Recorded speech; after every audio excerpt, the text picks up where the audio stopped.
Hi again, everybody. It's Ken Iverson in Kent, Washington, USA. It's Sunday afternoon. Uh, excuse me, September 5th. It's now 7 minutes after 3 in the afternoon, Pacific Daylight Time. I just recorded a segment and I've lost it somehow. In there, I was talking about the fact that that there are a lot of people in the world, including my friend Imran, who believes he's from Pakistan. He's a 27-year-old Pakistani who's studying in the UK. Believes that well, he doesn't believe this. He knows this. I know this. That over 100 million people were killed in the 20th century in wars fought by the he calls them by the democracies, and he also commented to me in an email, which I have since sent to President Obama. I'm hoping he's going to see one of these days. I've been copying and pasting into Word documents since July 18th to President Obama.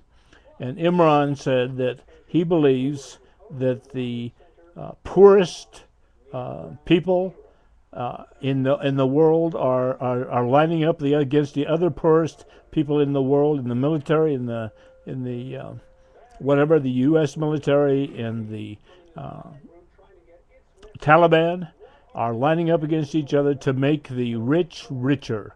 And I find it difficult to disagree with that assessment. Uh, he points out the armaments dealers who are getting rich off of these wars, and that's been documented by 60 Minutes and other news programs. So it's the poor people, and I want to talk from personal experience here. In the segment I just lost, I talked about my father. He was a child of the. He was born in 1918, and he died at the age of 34 in 1953. And when he was a young man, his his mother, my grandmother, who I never met, my paternal grandmother, who I never met. That's one of the regrets of my life. Never met. Went to a mental institution in Jamestown, North Dakota. She had something called dementia praecox, which loosely translated today translates into schizophrenia. And she spent from 1929 until 1963 in that mental institution in Jamestown. With the development of psychotropic drugs such as stelazine and melodrol and thorazine, she was able to get out, and she spent the remainder of her days. I believe she was 80 something. Olga Josephine Anderson Iverson was her name. She died, I believe, in 67, 6, 78, something like that. And anyway, my father, when my grandmother went into the mental institution, my grandfather had my aunts and my father to take care of, and he couldn't cope on his own, so he hired a housekeeper.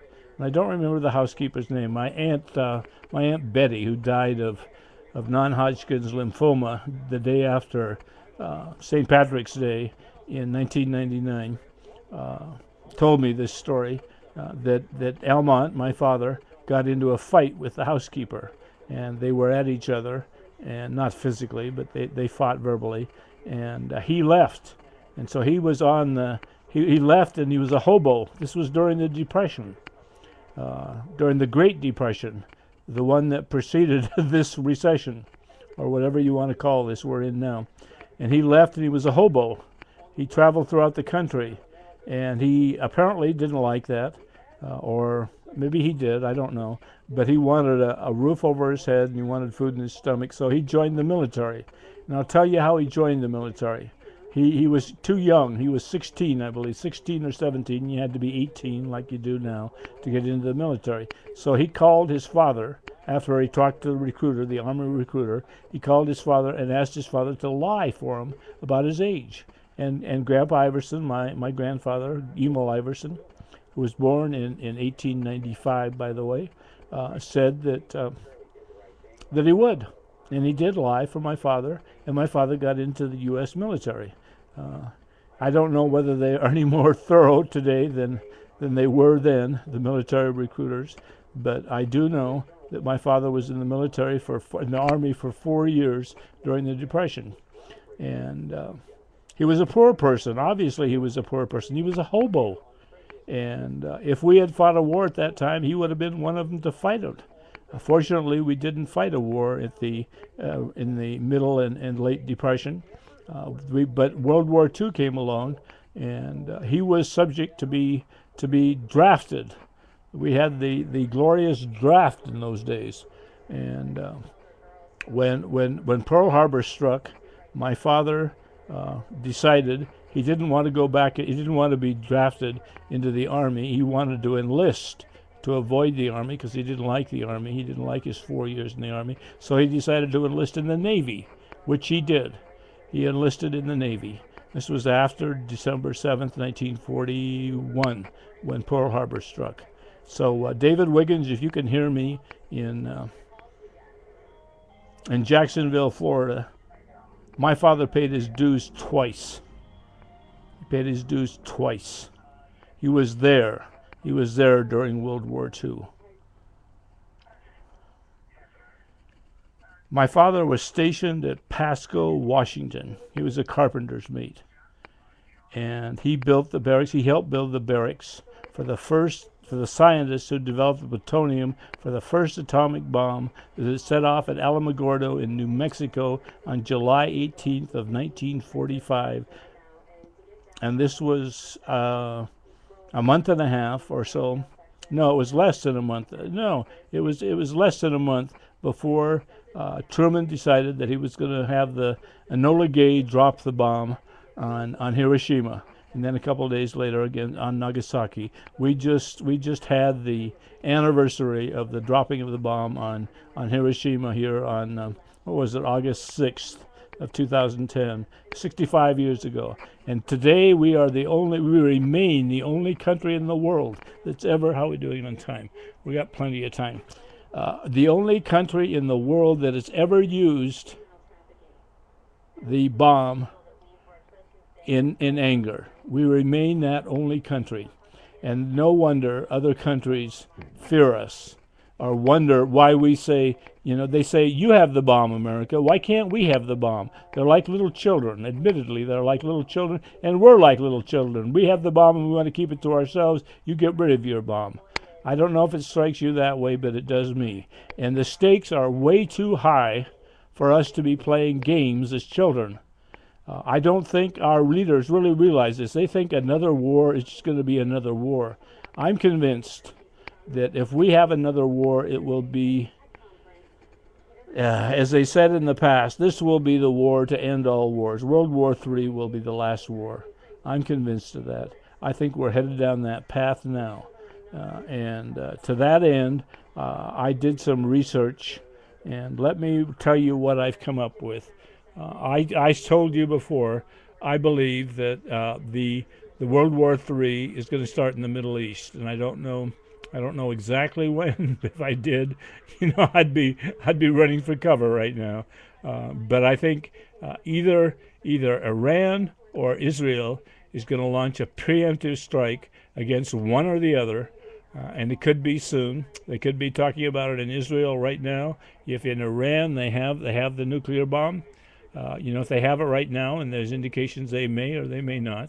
At Basra, who knows what they have at Basra. And so anyway, Iran has been talking in the last couple of days about striking against Israel, bombing their nuclear plants in Israel. So I did some research after I recorded the last segment, the one that I lost, and this is what I came up with. I have all kinds of things here. This is. See, you can see that there. I don't know if you can see that right there. Okay, this is from the Heritage Foundation.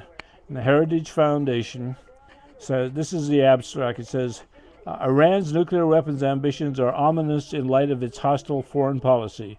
Well, this is pro-Israeli, I guess. And long-standing support for terrorism. Well, this is really This is really pro-Israel. But Iran's reported threats to annihilate the state of Israel while it develops the world's most dangerous weapons have created an even more explosive situation.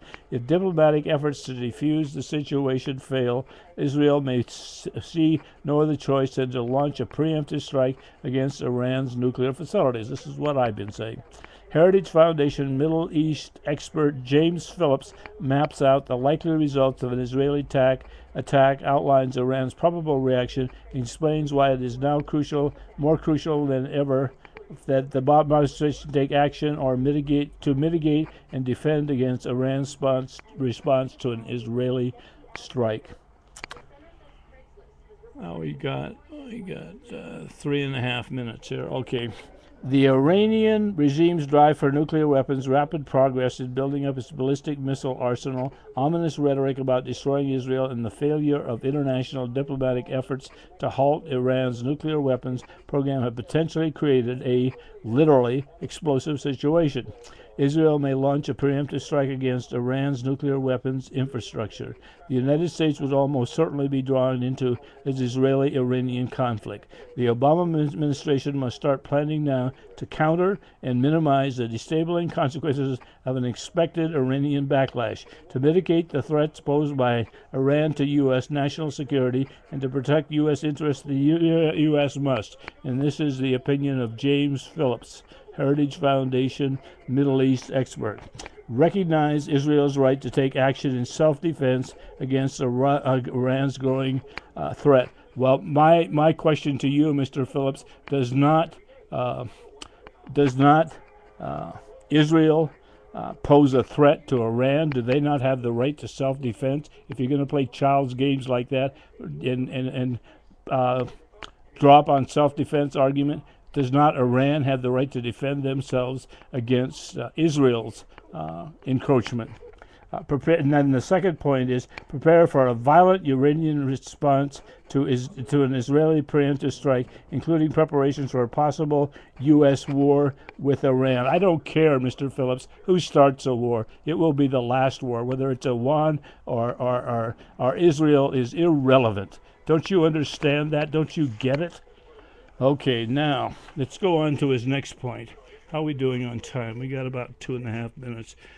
Deploy missile defenses to defend Israel and other U.S. allies from an Iranian missile attack. You don't understand that we don't defend against anything if we're all been annihilated, and that could happen in a matter of minutes or at least hours in the Middle East. Okay, here's another point he makes. Enhance deterrence against Iranian attacks by making it clear to Iran's leadership that such attacks will make a bad situation worse for Iran. Lord, you just don't get it, Mr. Phillips. Work with allies to take precautions to mitigate the impact of a possible Iranian-instigated oil crisis. Whether or not there's oil will be irrelevant. We'll all be dead. Don't you get that? Block arms sales to Iran. That's a little bit late, don't you think? Veto any UN Security Council resolution that does not acknowledge Iran's provocations and continued defiance of a UN Security Council resolutions on the nuclear issue. We got about a minute here. This is obviously a pro-Israeli writer here. I don't know much about the Heritage Foundation. I'll find out about it, but this is pro-Israel. And I submit to you that it's irrelevant whether you're pro-Israel or pro-Iran in the long run, because it won't make any difference. We'll all be incinerated in World War III, and that's where we're headed right now. How are we doing on time? We got another minute. Okay, now, so Phillips is talking about a preemptive strike, and this is what I just also Googled. It says top Iran officials recommend a preemptive strike against Israel. Khomeini advisor. Israel rhetoric on Iran strike strengthens position of pro-preemptive attack officials. Oh, Lord, you guys, you're like children. You're like small children. We'll get you before you get us. And you don't Oh Lord, I hope I'm the only one that gets this. All I want to do is go cultivate my garden. I want to cultivate my garden and harvest my tomatoes in early October. For God's sake, let me do that. No, I want to live another 20 years. I want to live another 20 or 25 years. I don't want to die until I'm 92. That's when Walter Cronkite died, and he was one of my heroes because he was opposed to the war in Vietnam.